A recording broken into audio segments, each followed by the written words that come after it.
Hi friends, welcome back to my YouTube channel. ನಾನಿವತ್ತು ತರಕಾರಿ ಸಾಂಬಾರು ನಾನು ಯಾವ ಥರ ಮಾಡ್ತೀನಿ ಅಂತ ನಿಮ್ಮ ಜೊತೆ ಶೇರ್ ಮಾಡ್ಕೊಳ್ತಾ ಇದ್ದೀನಿ. ಈ ಸಾಂಬಾರು ತುಂಬ ಟೇಸ್ಟಿಯಾಗಿರುತ್ತೆ. ಬನ್ನಿ ಯಾವ ಥರ ಮಾಡೋದಂತ ನೋಡೋಣ. ಸ್ಟವ್ ಮೇಲೆ ಕುಕ್ಕರ್ ಇಟ್ಕೊಂಡಿದ್ದೀನಿ. ಅರ್ಧ ಬೌಲಷ್ಟು ತೊಗರಿಬೇಳೆ ತೊಗೊಂಡು ಅದನ್ನು ಚೆನ್ನಾಗಿ ವಾಶ್ ಮಾಡಿ ಹಾಕ್ಕೊಂಡಿದ್ದೀನಿ. ಅದಕ್ಕೇ 2 ಟೊಮೆಟೊ ಕೂಡ ಕಟ್ ಮಾಡಿ ಹಾಕ್ಕೊಳ್ತಾ ಇದ್ದೀನಿ. ಇದಕ್ಕೆ ಉಪ್ಪು ಹಾಕಬಾರ್ದು. ನೀರು ಮತ್ತು ಸ್ವಲ್ಪ 10 ಡ್ರಾಪ್ಸ್ ಅಷ್ಟು ಎಣ್ಣೆ ಹಾಕ್ಬಿಟ್ಟು ಇದನ್ನು 2 to 3 ವಿಷಲ್ಸ್ ಬೇಯಿಸ್ಕೊಳ್ತೀನಿ. ಉಪ್ಪು ಹಾಕಿದರೆ ಬೇಗ ಬೇಯೋದಿಲ್ಲ ಬೇಳೆ, ಅದಕ್ಕೋಸ್ಕರ.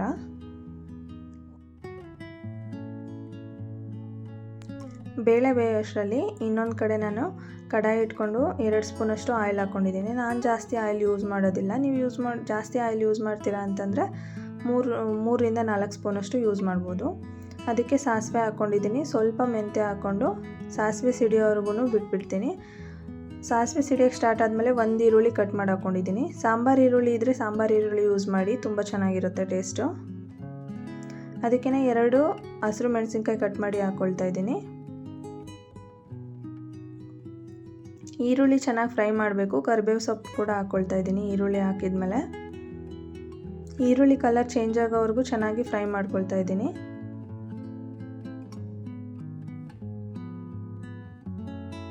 ನೋಡಿ, ಈರುಳ್ಳಿ ಚೆನ್ನಾಗಿ ಫ್ರೈ ಆಗಿದೆ. ಇವಾಗ 5 ರಿಂದ 6 ಎಸಳು ಬೆಳ್ಳುಳ್ಳಿ ಕೂಡ ಸಿಪ್ಪೆ ಸುಲಿದು ಹಾಕ್ಕೊಂಡಿದ್ದೀನಿ.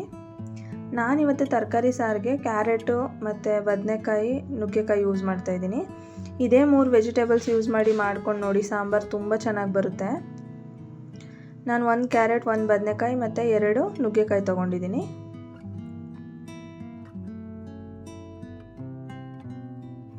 ಇವಾಗ ತರಕಾರಿ ಕೂಡ ಸೇರಿಸ್ಕೊಂಡು ಇದನ್ನು ಚೆನ್ನಾಗಿ ಫ್ರೈ ಮಾಡ್ಕೊಳ್ತೀನಿ. 2 to 3 ಮಿನಿಟ್ಸ್ ಫ್ರೈ ಮಾಡಿಕೊಂಡ್ರೆ ಸಾಕು.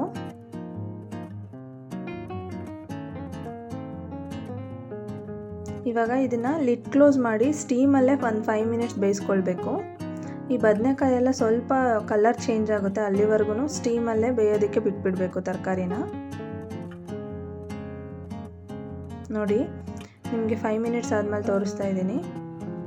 ತರಕಾರಿ ಕಲರ್ ಚೇಂಜ್ ಆಗಿದೆ ನೋಡಿ. ಸ್ಟೀಮಲ್ಲೇ ಅರ್ಧ ಬೆಂದಿರುತ್ತೆ. ಇವಾಗ ಇದಕ್ಕೆ ರುಚಿಗೆ ಎಷ್ಟು ಬೇಕೋ ಅಷ್ಟು ಉಪ್ಪು ಸೇರಿಸ್ಕೊಳ್ತಾ ಇದ್ದೀನಿ. ಸಾಂಬಾರು ಪೌಡರ್ ಹಾಕ್ಕೊಳ್ತಾ ಇದ್ದೀನಿ. ಇದು ಮನೆಯಲ್ಲೇ ಮಾಡಿರೋ ಸಾಂಬಾರು ಪೌಡರು. 2.5 ಸ್ಪೂನಷ್ಟು ಸಾಂಬಾರು ಪೌಡರ್ ಹಾಕ್ಕೊಂಡಿದ್ದೀನಿ. ಇದು 3-4 ಸ್ಪೂನ್ ಯೂಸ್ ಮಾಡಿದ್ರೂ ಟೇಸ್ಟ್ ಚೆನ್ನಾಗಿ ಬರುತ್ತೆ, ತಿಕ್ಕಾಗಿ ಬರುತ್ತೆ ಸಾಂಬಾರು. ಇವಾಗ ಇದನ್ನು ಚೆನ್ನಾಗಿ ಮಿಕ್ಸ್ ಮಾಡ್ಕೊಳ್ತಾ ಇದ್ದೀನಿ. ಅಂಗಡಿಲಿ ತಂದಿರೋದಕ್ಕಿಂತ ಮನೆಯಲ್ಲೇ ಮಾಡಿರೋ ಸಾಂಬಾರು ಪೌಡರ್ ಯೂಸ್ ಮಾಡಿ, ಟೇಸ್ಟ್ ಚೆನ್ನಾಗಿರುತ್ತೆ ಸಾಂಬಾರು ಟೇಸ್ಟು. ಇವಾಗ ಹುಣಸೆ ಹುಳಿ ಸೇರಿಸ್ಕೊಳ್ತಾ ಇದ್ದೀನಿ.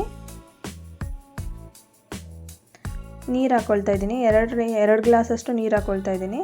ನಿಮಗೆ ಸಾಂಬಾರು ಸ್ವಲ್ಪ ಜಾಸ್ತಿ ತೆಳ್ಳಗಿರಬೇಕು ಅಂತಂದರೆ ಜಾಸ್ತಿ ನೀರು ಹಾಕ್ಕೊಳ್ಳಿ. ಆದರೆ ಈ ಸಾಂಬಾರನ್ನ ಜಾಸ್ತಿ ನೀರು ಥರ ಮಾಡಬೇಡಿ, ಚೆನ್ನಾಗಿ ಬರೋದಿಲ್ಲ ಟೇಸ್ಟು. ಸ್ವಲ್ಪ ಗಟ್ಟಿ ಇದ್ರೇ ಚೆನ್ನಾಗೆ. ಇದನ್ನೊಂದು ಸಲ ಚೆನ್ನಾಗಿ ಮಿಕ್ಸ್ ಮಾಡಿ ತರಕಾರಿನ ಬೇಯೋದಕ್ಕೆ ಬಿಟ್ಬಿಡಬೇಕು.